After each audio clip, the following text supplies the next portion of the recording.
Buenos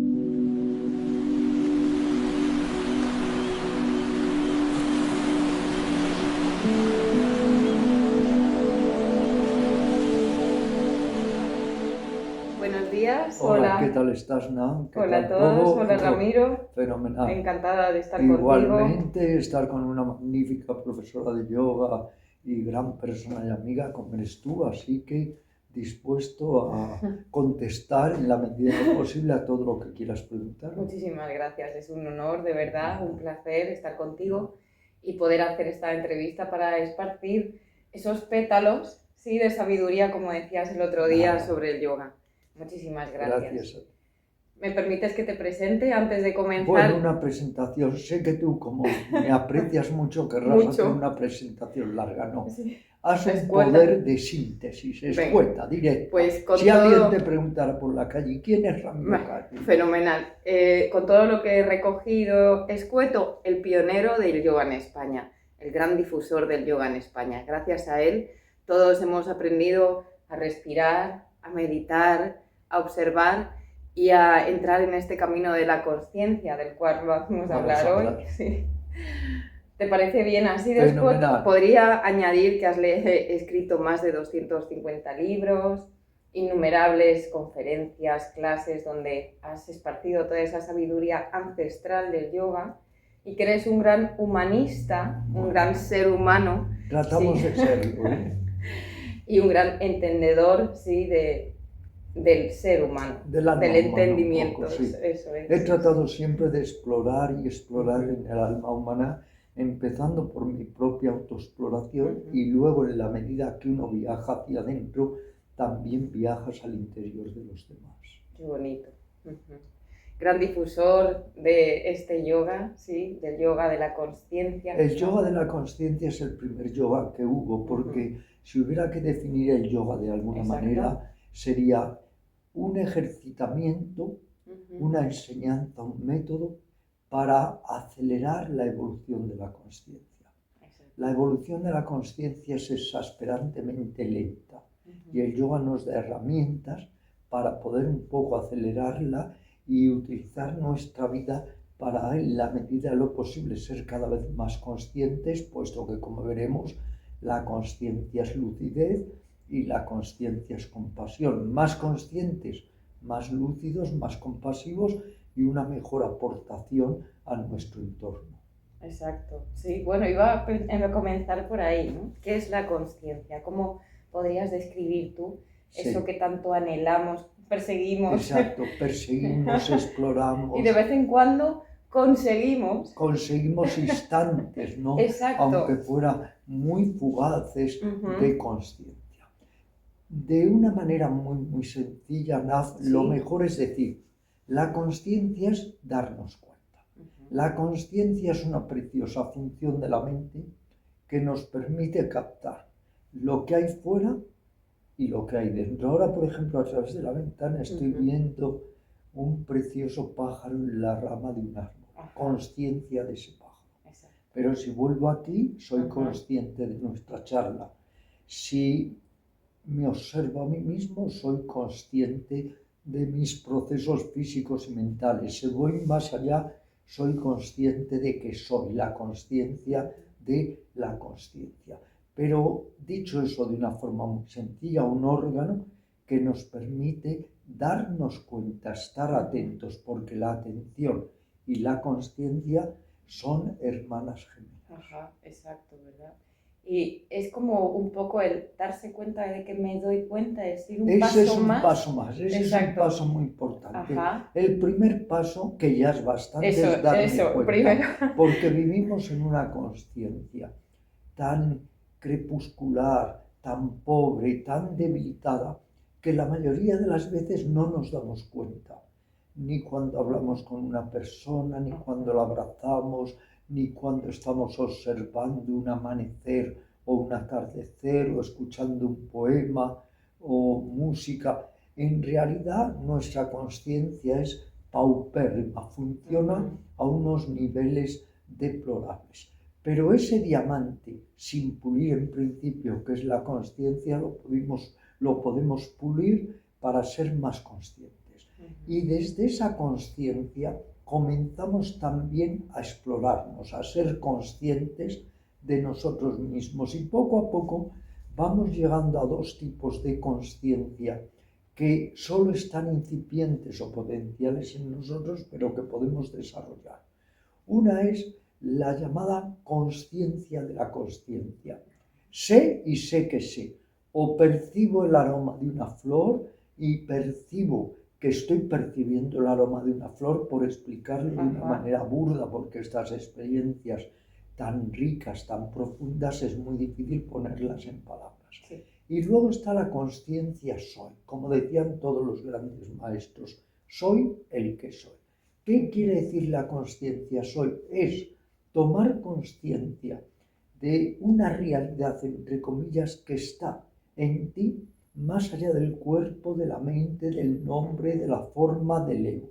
Pero claro, eso no es posible ponerlo en palabras, es una experiencia que cada uno tiene que ir desarrollando, captar la conciencia soy, no como una idea, no como un concepto, como una pura y desnuda sensación de ser.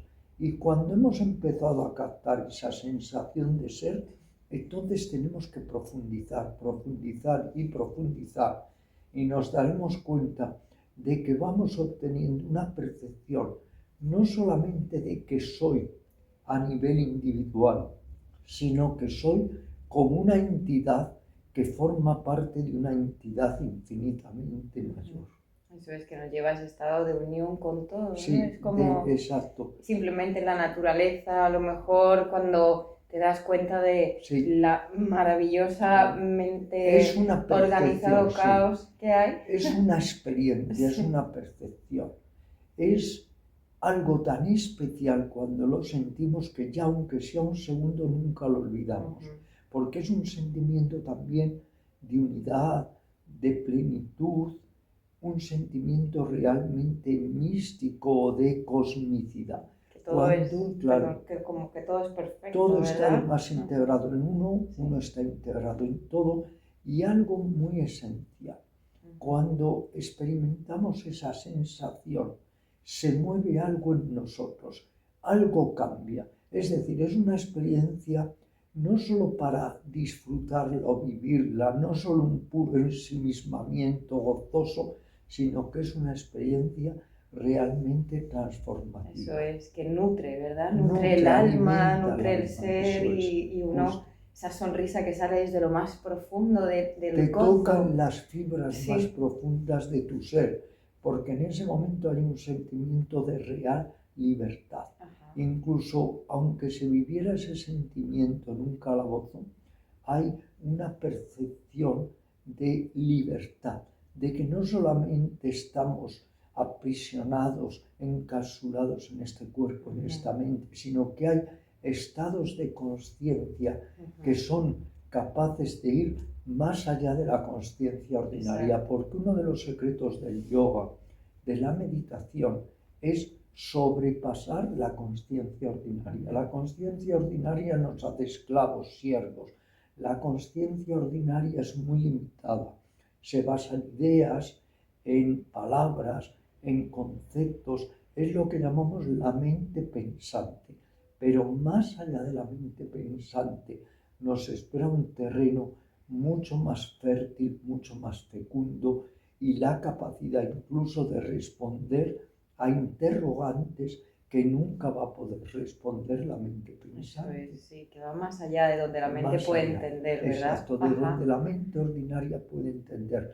Por eso en todas las tradiciones, incluida la cristiana, la mística cristiana, se ha hablado de la nube del no saber, es decir, no sabiéndose. Y yo siempre digo que Descartes, al que tanto se le pondera, aunque a mí me es una figura muy antipática, porque alguien hicieron mucho daño, ¿verdad? Alguien ya, que además dice que los animales son máquinas, para mí solo merecen menosprecio o desprecio, pero Descartes decía, pienso, luego existo. Y en el yoga decimos, y cuando no pienso, existo mucho más. Exacto. Porque para que la percepción sea muy plena, muy rica, muy intensa, muy vital, muy transformativa, no tiene que dejarse colorear por ideas, juicios, prejuicios o condicionamientos. Totalmente de acuerdo, tiene que salir de esa parte pensante que organiza, que analiza, que quiere tener todo estructurado, ¿verdad? Eso tiene que ir más allá. Exacto. Porque como dice el budismo zen, en esto son muy radicales los maestros zen, la idea asesina, el concepto asesina la realidad. Porque nosotros vemos la realidad mediante una representación de nuestra mente en base a nuestros prejuicios, condicionamientos, traumas, agujeros psíquicos, pero la realidad no es la realidad que vemos indudablemente ahora. Desde la mente pensante, esa realidad la adulteramos, pero desde la mente no pensante, como vamos más allá de los pares de opuestos, de las ideas, de lo que se llaman los contrarios, frío, calor, amargo, dulce, todo se percibe de una manera mucho más profunda. El ser humano siempre ha aspirado a ese tipo de percepción más rica, igual que siempre ha aspirado a completarse interiormente. Es como si tuviéramos el lejano recuerdo, un eco vago de que estuvimos en un plano más satisfactorio y hemos perdido, hemos sido expulsados, dicho de una manera simbólica o psicológica, del paraíso. Y eso nos hace sentirnos tan huérfanos, tan solos, tan desvalidos, que estamos constantemente buscando el paraíso. Queremos encontrarlo fuera, a veces a través de la diversión, el alcohol, las drogas, el juego, pero en realidad el paraíso, el cielo al final, o está o no está, pero solo dentro de nosotros. Sí, todo eso es solo momentáneo, ¿verdad? Lo Claro. que tapa es un momento determinado, pero luego cuando se pasa eso, vuelve a surgir. El más de lo mismo al final lleva al tedio y sobre todo al hastío, porque es como una carrera que nunca tiene fin.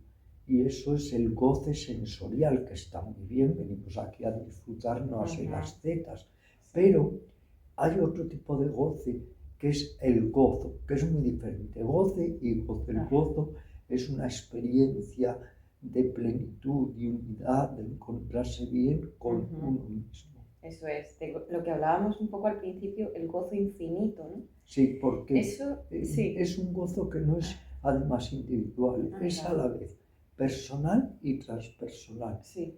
Uno puede decir mi gozo, pero va más allá de mí, porque en ese momento no hay diferencia entre tú y yo, no hay diferencia entre esto y aquello, es simplemente ese sentimiento de integración, que hay un término que se utiliza muy poco, que es cosmicidad, un sentimiento de lo cósmico, de lo pleno, como si de repente, a menudo recurro a este ejemplo, un día espantada la ola se diera cuenta de que forma parte del océano. Entonces, nosotros vivimos en la ignorancia, en la separación, haciéndonos daño los unos a los otros, maltratándonos, maltratando a los animales y asesinándolos. Pero si uno tuviera esa experiencia cumbre de el todo soy yo soy el todo, nos daríamos cuenta de que al herirte me hiero, y entonces brotaría, eclosionaría la verdadera compasión. Exacto, sí, eso vamos a hablar sobre ello, ¿no? El proceso de deshumanización en el que vivimos ahora. Total. Un poco también por la época en la que nos ha tocado vivir, Kali Yuga, que es un poco la era de la destrucción y la distanciamiento total, ¿no? De esa divinidad, de ese todo.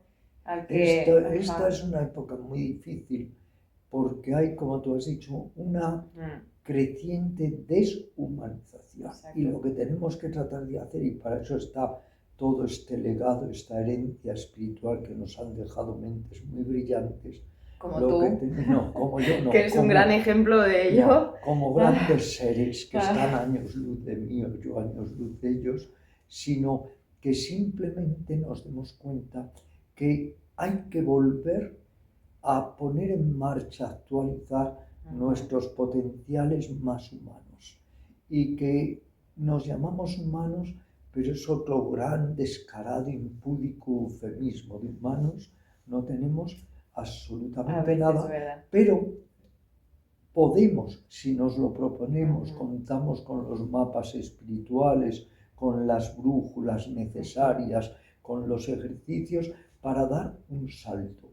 ¿Un salto dónde? En la evolución de la consciencia, porque queremos conseguirlo todo a nivel material, queremos conocerlo todo y sin embargo no hacemos nada por conseguirnos interiormente y sobre todo conocer al conocedor, conocer al que quiere conocerlo todo. Y ahí, como tú sabes, es esencial la meditación. Pero hay muchas vías. La vía del trabajo consciente sobre el cuerpo que propone el Hatha Yoga. Trabajo consciente. No convertir el yoga en una calistenia, en un mero ejercicio acrobático, exótico, en un contorsionismo, no. Aprovechar la postura, el pranayama, la relajación para introspectarnos, interiorizarnos y ser. Tenemos las danzas sagradas, tenemos los mantras, tenemos muchos ejercicios de concentración, de vaciamiento interior para llenarnos de otra realidad. Ejercicios no faltan. Lo que falta es motivación, predisposición y no dejarnos arrastrar por uno de los grandes obstáculos que es la pereza o la inercia. Exacto, pues acabas de contestar la siguiente pregunta, que es cómo podemos despertar, ¿no?, esa luz de la consciencia. Sí. Exacto. Bueno, pero está muy bien que vuelvas ahí. Sí. La luz de la consciencia. La consciencia es como una llamita. Vamos a poner este ejemplo tan burdo, tan simplón. Pero a veces mejor para sentir, saber lo que es. Es como una llamita, siempre a punto de apagarse. Vivimos en una semiconsciencia. Algunos momentos ligeramente conscientes, la mayoría como sonámbulos, dormidos. Pero podemos hacer un trabajo interior para ir poco a poco estimulando esta llamita y que pase a ser una lámpara, una luz que rija nuestra vida interior y nuestra vida exterior. Para ello hay que seguir la triple disciplina que se llama. La disciplina, interesante esto. Sí, la disciplina ética, lo que en el yoga se llama yama y niyama. Imprescindible, disculpa imprescindible, que es cierto, corte, pero es cierto, que porque si no podemos seguir avanzando si no hay esa base. Se olvida la gente de ello, hasta los yogis más yogis o practicantes de yoga, que eso no es ser un yogi, pero hasta los practicantes de yoga nos olvidamos del que yama y niyama es ética, virtud, que decía Buda, disciplina. Después está el entrenamiento mental y emocional, técnicas de concentración, de meditación, para entrenarnos y tener una mente más estable, más equilibrada, más armónica, más pasiva en el buen sentido de quietud, de calma. Y luego está la disciplina de la sabiduría o el entendimiento correcto. Ver las cosas como son para luego proceder en consecuencia. Si no hay un discernimiento claro, la acción será torpe, será necia, será egoísta. Cuando el discernimiento, que es la capacidad de aprender a distinguir, es más lúcido, la acción será infinitamente más idónea y más correcta, y ya que hablábamos de humanidad, pues infinitamente más humana y menos egoísta y menos egocéntrica. Exacto, es imprescindible, ¿verdad? Esa parte de discriminar, ¿no? Sí, hay que aprender, discernir. Como dicen los antiguos textos, discernir la bisutería de la joyería, discernir la nata de la leche, discernir en suma lo superficial, lo superfluo, lo banal, de lo verdaderamente esencial, discernir lo que es el no yo del verdadero y profundo yo, discernir el cuerpo, la mente, la forma, el nombre de lo que es nuestro núcleo ontológico, nuestro ser más profundo. Pero además el discernimiento, que es una preciosa función de la mente, es útil para todo en la vida diaria, también para la vida cotidiana, porque tenemos que aprender a distinguir, a discriminar. De hecho, discernir es una palabra que también quiere decir revelar. Cuando discernimos y vemos las cosas como son, se revela otro modo que antes no éramos capaces de percibir, lo que dicen los maestros Zen volviendo al Zen, que vemos un lado de la luna y que por muchos dedos que apunten a la luna, los dedos no son la luna, y lo que se trata es de ver el otro lado en la vida. No hay que quedarse en la apariencia, en el barniz de las cosas, sino penetrar. El término vipassana, ver en profundidad, es eso, que no te quedas en la apariencia, en el barniz, sino que llegas a la esencia misma de aquello que tratas de conocer y que tratas de percibir. Exacto, ¿verdad? Todo es más profundo de lo que a primera Mucho vista más. parece. Y además, de alguna manera, la mente está velada. Tenemos muchos velos. La codicia, el odio, los celos, la envidia, nuestros propios traumas, las frustraciones, las heridas psicológicas, todo ello son velos que nos impiden ver las cosas como son y por supuesto nos impiden un real acercamiento a todas las criaturas sintientes. Exacto, ¿verdad? Sí, y claro, no basta nada con decir, pues ya no quiero tener los velos. Eso es imposible. Claro, no. Lo que hay que Cuando hacer empieza es trabajar el trabajo a fondo para desvelar la mente y que se revele otra realidad que hay en nosotros. En el yoga mental decimos, cuando el pensamiento cesa, surge la luz del ser, dando a entender que hay otra energía, otra capacidad de percibir que está allende, más allá del pensamiento ordinario de la máscara. El ser se revela, ¿no? De alguna forma, sí. esa parte del alma. Claro. Sí. Por eso, sabes que el yoga quiere decir unión, y decimos la unión del ser individual con el ser total, la unión de nuestro pequeño yo con el yo cósmico del que siempre hemos formado parte. Pero, ¿cómo vamos a realizar la unión de nuestro ser con el ser supremo si ni siquiera sabemos qué somos? Empieza por buscarte, por conocerte, por rastrearte, por explorarte, por hacer el viaje interior. Y cuando poco a poco vayas descubriendo otra realidad, es cuando podrás aspirar a una realidad trascendente, y digo trascendente porque trasciende nuestro pequeño yo mezquino, individual. Sí. A veces, ¿verdad? Sí. Pero esto me lleva a hablar algo que hablaba contigo fuera de la cámara, que es que siempre ha habido dos vertientes muy definidas de yoga, pero que son igualmente yoga, pretenden la libertad interior, pretenden el autoconocimiento, la autorrealización, pero una es la vertiente teísta, donde se considera que hay un ser supremo, un absoluto, como queramos llamarle, un alma cósmica, una mente mayor.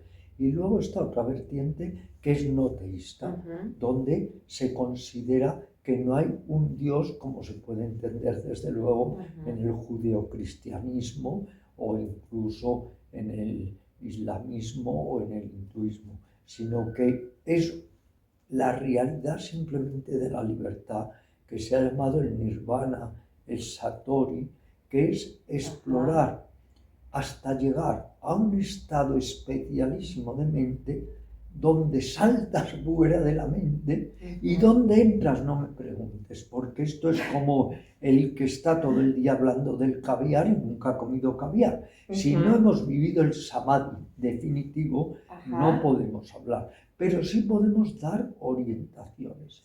¿Qué es el samadhi? El samadhi es la siguiente pregunta.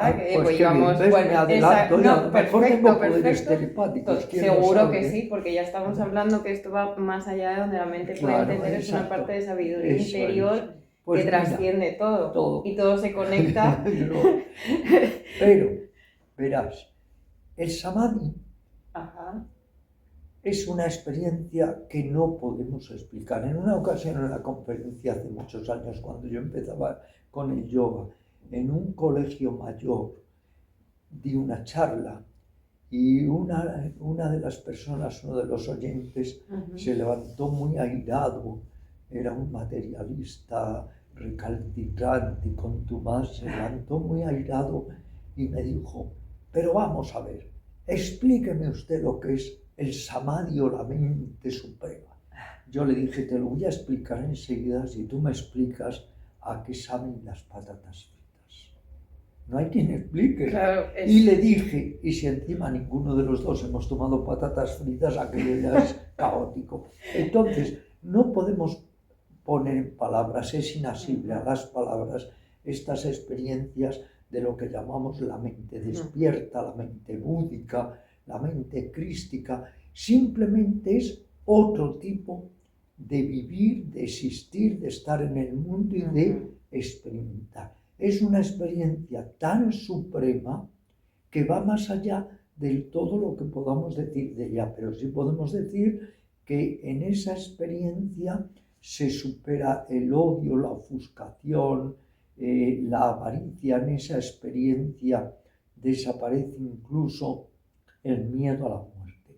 Muchas personas que han tenido no samadhi ya, pero experiencias altas de conciencia, les ha cambiado su actitud ante la vida y la muerte, y eso ya es muy importante. Exacto, que vas a contar todo esto, ¿verdad? Que has estado también al borde borde, de la muerte. La Pero percepción vamos, cambia.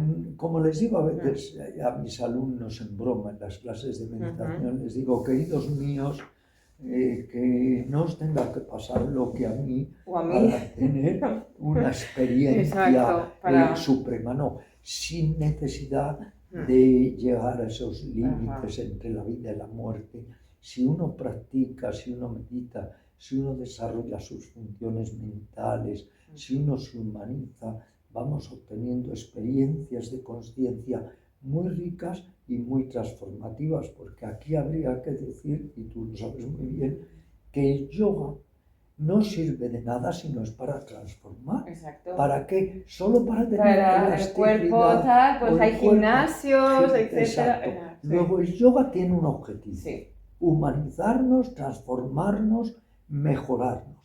Y si no, francamente, yo para desarrollar musculatura o para desarrollar solo flexibilidad, pues hago otro tipo de ejercicios. Pesas, exacto, pesas, natación, footing. Pero si uno hace yoga es porque en principio tiene este sentimiento profundo, voy a decir, este instinto de que se puede mejorar y de que quiero mejorar, pero no solo para beneficio propio, también para beneficio de los demás.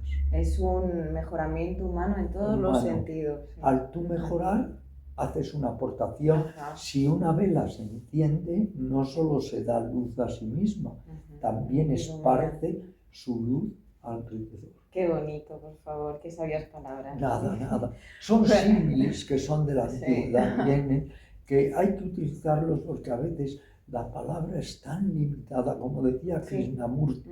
La palabra no es la cosa, o la descripción no es el hecho, y por eso tenemos muchas veces que tratar, en la medida de lo posible, de recurrir a analogías, parábolas, como han hecho los grandes profetas, símiles, ejemplos que nos ayuden un poco a comprender lo que no puede reducirse a las palabras. Y además esto viene de maravilla para comentarte lo que te quería decir sobre este libro, que es el que tengo en la mesilla de noche, que estoy leyendo ahora mismo, que es una maravilla, y tal cual. Tienes la habilidad de poner en palabras y plasmar todo eso que uno siente y no sabe describir, porque al pronunciarlo, al hablar sobre ello, como que no puedes expresar todo su sentido. Y tú aquí lo has hecho. Es un gozo. Tuve una gran maestra, que era mi madre, poetisa, mujer muy sensible, interesada por las sabidurías de Oriente, me inicio a fondo en la lectura sobre todo de autores franceses, de autores rusos, mi madre, mi primera gurú, María del Mar. Y entonces, pues con su ayuda aprendí también a leer mucho y a escribir. Y entonces muchas veces tengo la ventaja de que aquello que siento como un buscador espiritual, como un explorador de la consciencia, me es más fácil también transmitirlo en palabras, porque no he hecho en mi vida más que dos cosas realmente: una, estar siempre buscando y difundiendo el yoga, y otra, escribiendo. Por eso cuando decías que tengo, sí, 250 libros, es porque ha habido veces que he estado 8, 10, 12 horas sentado escribiendo. Eso desde los 15 años de edad.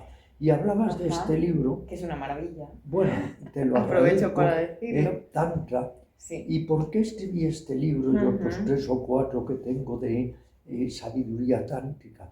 Porque Occidente tiene el muy dudoso privilegio de que todo lo tergiversa, lo cambia, lo desdibuja y al final lo rentabiliza. Y lo mete en el saco de la moral o exacto. Entonces, ¿qué sucede?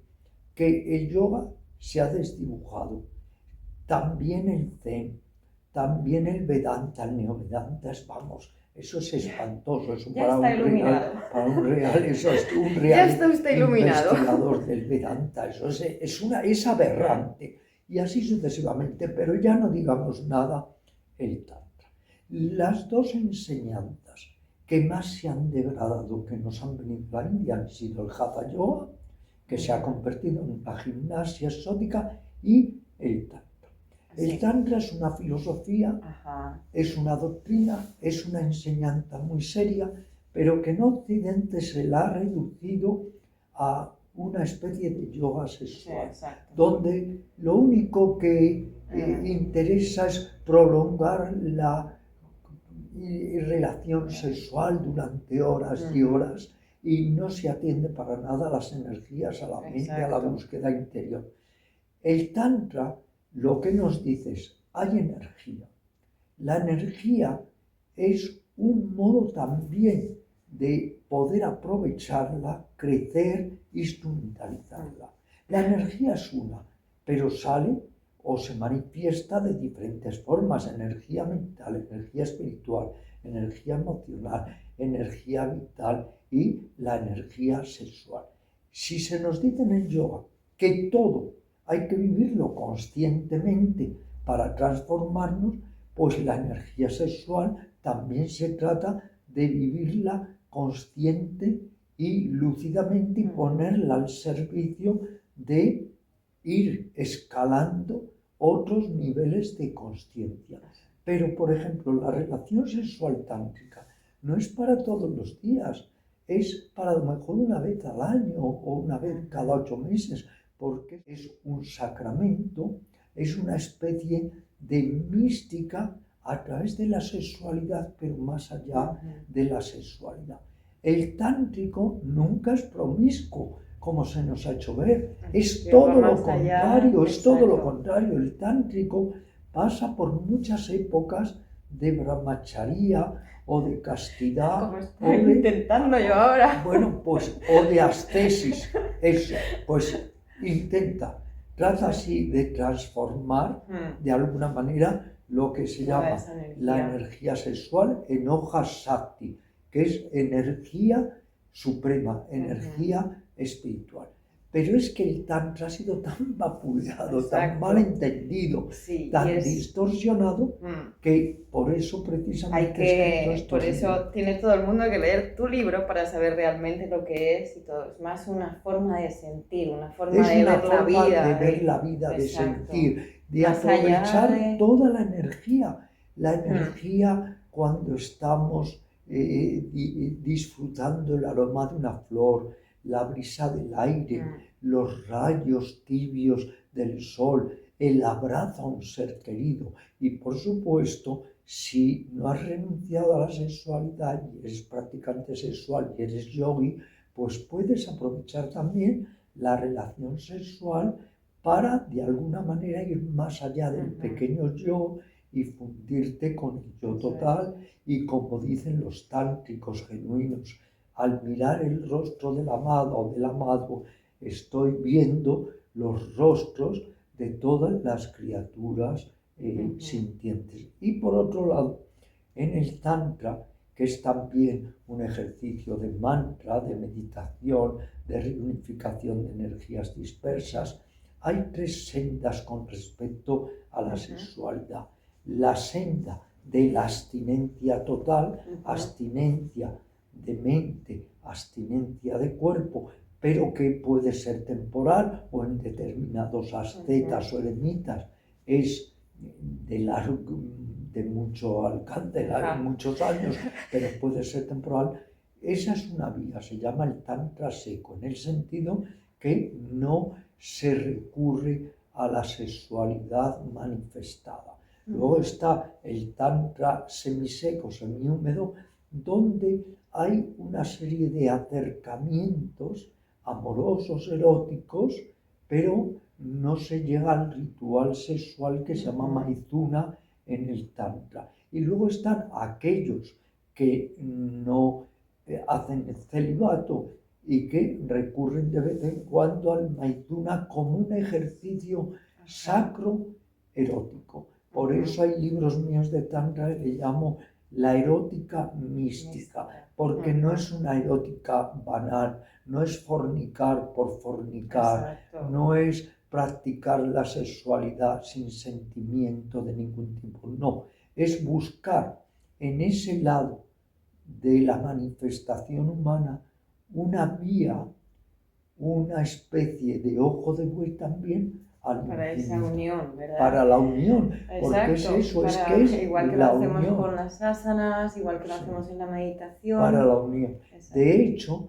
los yogis dicen que el éxtasis sexual sería como un botón de muestra de lo que es el verdadero samadhi o éxtasis supremo. Es un botón de muestra. Fíjate. También se ponen otros ejemplos cuando no vemos a un amigo después de muchos años y que le amamos mucho al abrazarlo, esa sensación de plenitud. Cuando tenemos mucha hambre y nos llevamos un bocado a la boca, esa sensación al principio de satisfacción profunda, son ejemplos o botones de muestra de lo que es el verdadero samadhi, que es una sensación de gozo supremo que llevó a los místicos cristianos aquello de vivo sin vivir en mí, o tan alta vida espero, o tantas otras manifestaciones en el lenguaje que, sin embargo, nunca puede alcanzar a lo que es el lenguaje sin lenguaje sutil del samadhi. Exacto. Y no olvidemos que la meta del yoga es el samadhi. Nadie ya habla de ello, nadie. Generalmente, porque es algo tan lejano a veces. Mira si me han hecho entrevistas y creo que es la primera entrevista. Pero es más fácil de lo que creemos. Pero es la primera entrevista, creo, en la que me extiendo sobre el samadhi, porque nadie pregunta. Porque no hay que hablar sobre la él. gente Vamos a hablar sobre él. se queda en los asanas, en el mantra, en determinadas técnicas de relajación. Pero, ¿de qué se trata? De ir más allá de la celda. Estamos en un campo de concentración. Y mientras no seamos capaces de hallar una pequeña rendija para ver que el campo de concentración es solo una parte, pero que hay algo mucho más allá de él, pues estamos aquí atrapados. Y no solamente nos hacemos mucho daño a nosotros con la ignorancia básica de nuestra mente, sino que luego, a partir de ahí, generamos un sufrimiento enorme, innecesario, a nosotros mismos y a las otras criaturas.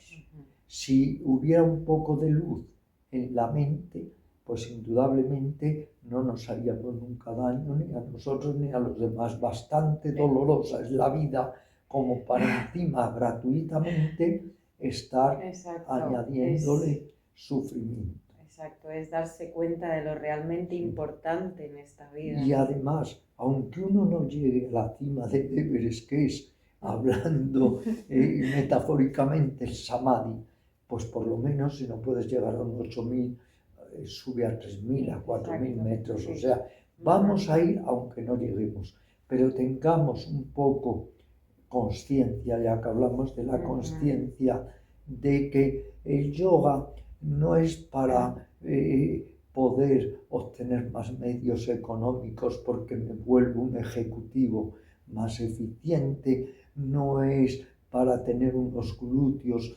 más duros, ni para adelgazar, ni para sudar, no es para ser el más elástico del cementerio, no es para poder jactarme de que yo lo hago mejor que tú, no es para el postureo ni para que se exhiban las actrices, sino que el yoga tiene un objetivo, tiene una senda, y es llegar a la consciencia más elevada. Que no podemos hacerlo porque los yogis urbanitas no nos entregamos plenamente a ello. Es muy difícil en la sociedad actual. Entonces, que nos sirva como referente, que nos sirva como una meta, que está ahí y que vamos a ir, por eso decía, hasta donde podamos. Más vale avanzar un poco que quedarnos totalmente estancados en estas arenas movedizas de angustia, de desolación, de ansiedad, de ignorancia, de depresión, de torpeza, y que nunca salimos de ahí, estamos totalmente atascados. Exacto, ¿verdad? Sabias palabras. No se puede entender el yoga, ni se debe entender si no es como una técnica de cambio, de transformación, de evolución, de mutación de la consciencia. Si yo hago yoga para dormir más, para ser más máquina, para volverme más mecánico,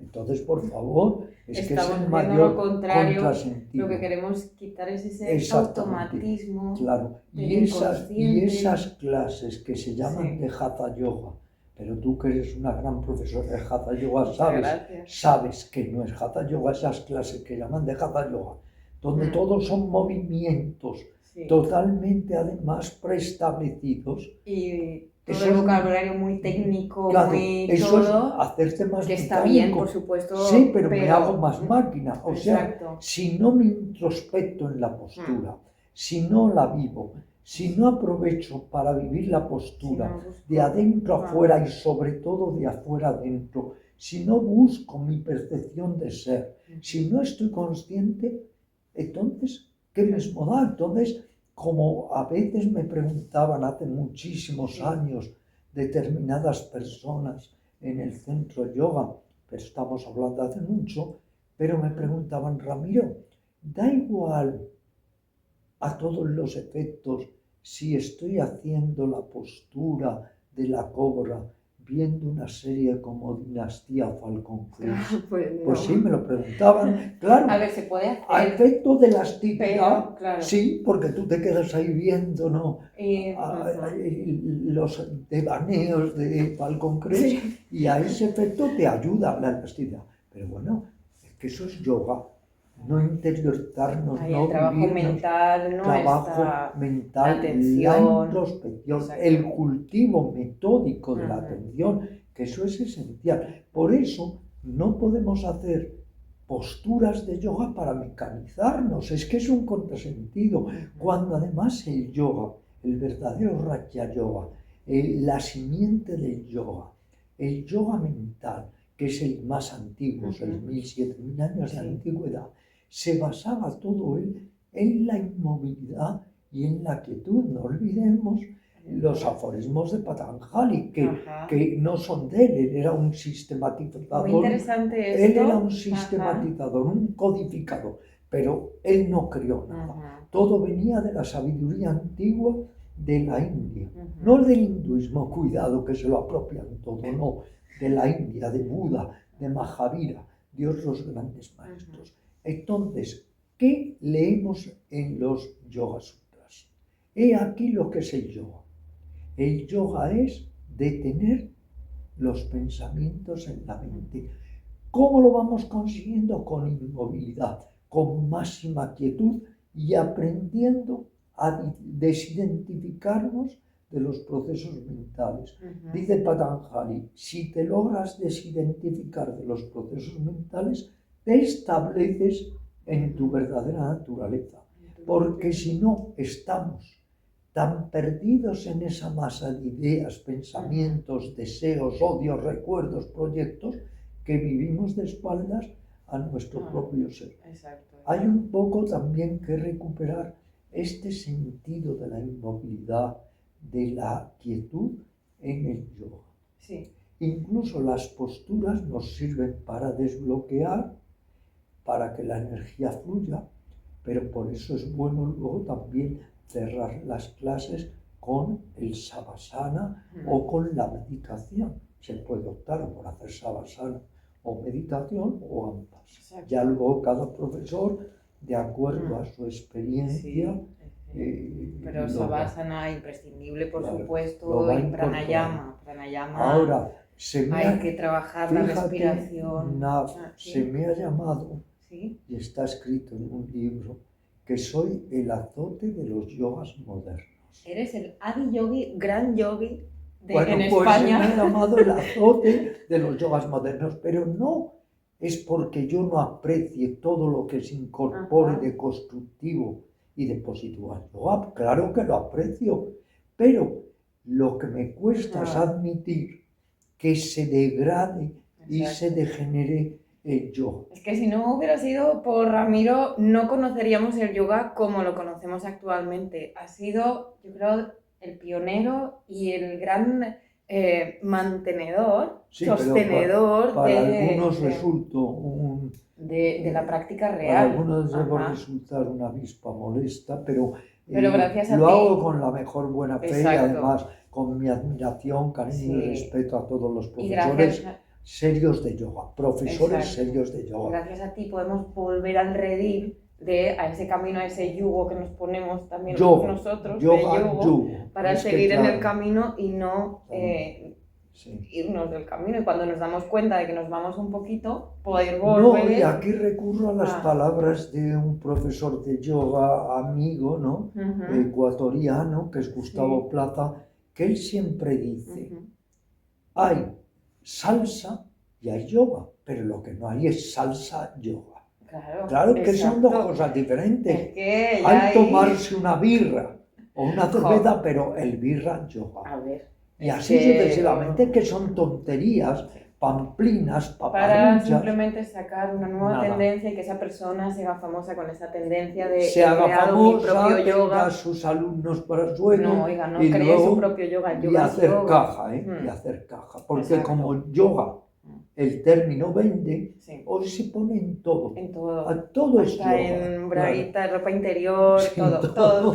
Igual que por eso he escrito yo este libro de Buda, La sonrisa de Buda, aunque todo el mundo hable de él y nadie lo siga. ¿Por qué? Los artículos se le llaman Buda, discotecas que se llaman Buda, comidas que se llaman Buda, bares, pubs, objetos de decoración, Buda, todo es Buda, y la gente no tiene ni idea de lo que es el término Buda, que quiere decir despierto, despierto, y que usted lo usa porque usted está más dormido que nadie. Si usted se permite ponerle a una bebida alcohólica o a una discoteca o a un pub Buda, es porque usted está en las antípodas y en las antítesis del despertar. Exacto. Así que siga ahí reencarnando muchos años, a ver si un día sabe qué es Buda y quién es Buda y reacciona, claro.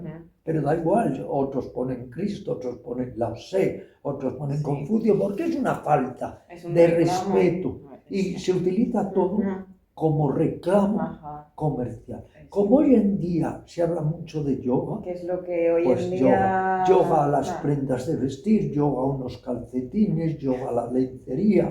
Hay varias casas de lencería que anuncian en sus escaparates. Cómo se ha encarecido todo, en fin. Entonces, lo que hay que hacer, tú ya lo apuntabas, es un poco retomar el hilo del genuino yoga, que no quiere decir que otras personas si prefieren otras técnicas.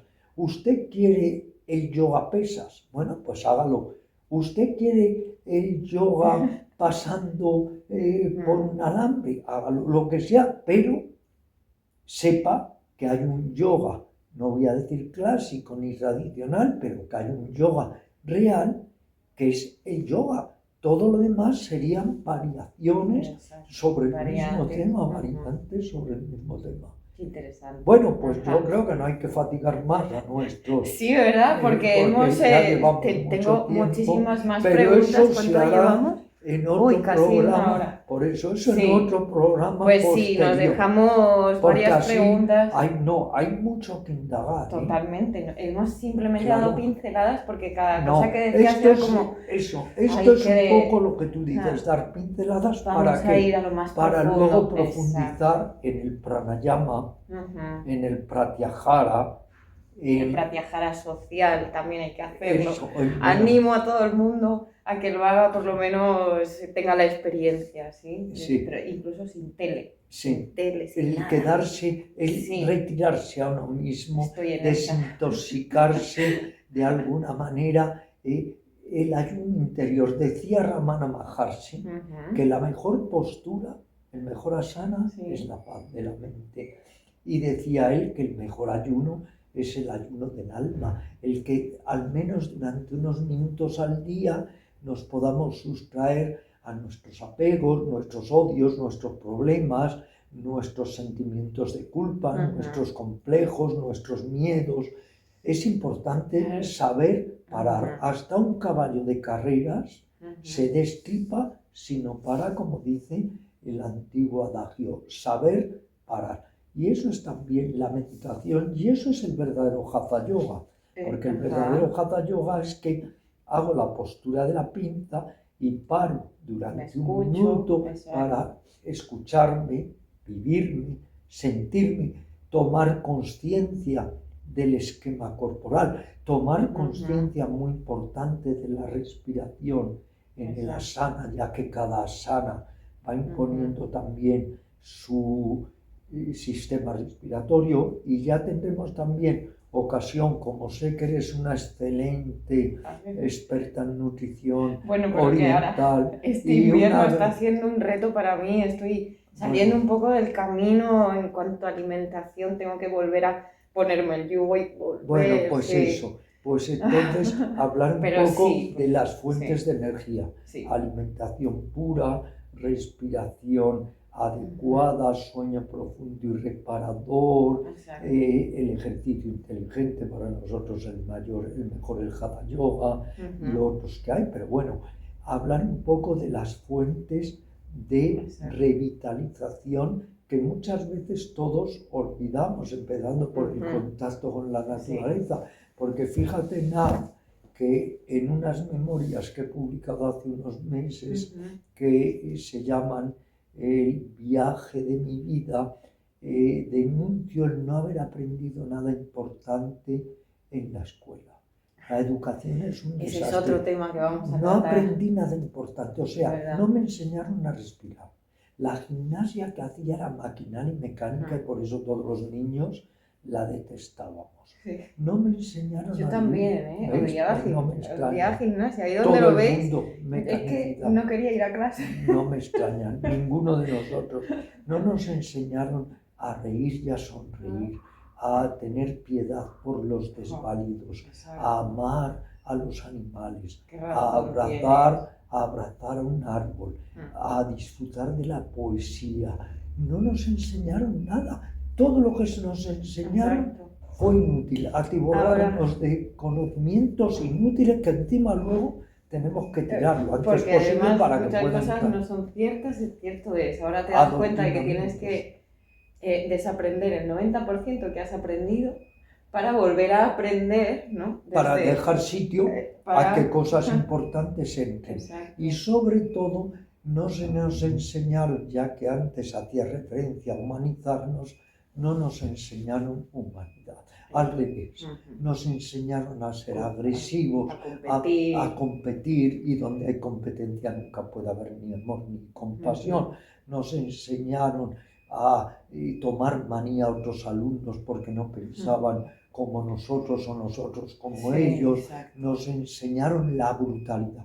Porque es que esta sociedad, se mire por donde se mire, lo que nos enseña es brutalidad, malos modos, mala educación, descortesía, falta de afecto, y todo eso hay que recuperarlo.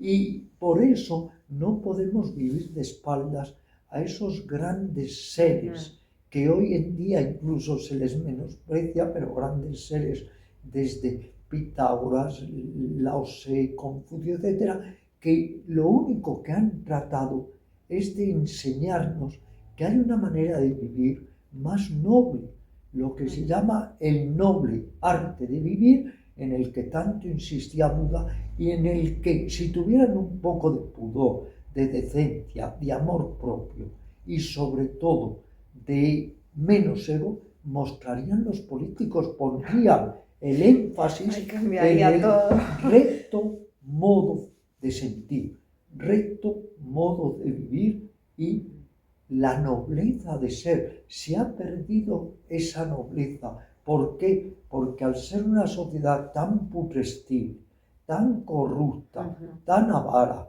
tan guiada solo por la voracidad, por el odio, el apego, el aborrecimiento, vive de espaldas al noble arte de vivir. Subrayo, por favor. Todos deberíamos estar, desde que nos levantamos por la mañana a la noche, más atentos en este recto propósito del noble arte de vivir. ¿Hay algo más hermoso que ser noble, que embellecer el alma? Yo creo que nada. Pues ahí nada. dejamos. Es exacto. Bueno. Todos aprendiendo, tú y yo los primeros, sí. Como digo en mi novela El Fakir. Ser más humanos, exacto. Qué bonito como El Fakir, y recomiendo desde aquí a todo el mundo. Es pues un personaje entrañable. Pues como digo en mi novela El Fakir, el deber de todo aprendiz es seguir aprendiendo y somos aprendices. Exacto. Así que a seguir aprendiendo. Exacto, seguimos aprendiendo. Gracias a ti. Muchísimas veces. Espero que hayas estado a gusto. Muy bien. Muchas gracias. Gracias a ti. Gracias. Gracias a todos por estar, por compartir con nosotros y bueno, pues animamos también desde aquí a la gente que si se quiere suscribir al canal. Que lo hagan. Exacto. Yo lo recomiendo. Muchas gracias. Porque encontraréis muchos consejos. Gracias. Yo lo he visitado y me ha gustado. Gracias. Sí, así que estén atentos para recibir nuevos vídeos como este. Vale, muchas gracias. Pues gracias a ti, un placer, de verdad, de corazón. Espero que haya disfrutado todo el mundo. Ha estado muy bien, ha sido todo fluido. Además, sí, hemos fluido sobre... Natural, todo tiene que ser. Eso sí, me quedo con muchas preguntas por hacer. Las veremos viendo más adelante. Muy bien, muchas gracias. Muchísimas gracias a todos, infinitas bendiciones. Satnam Namaste.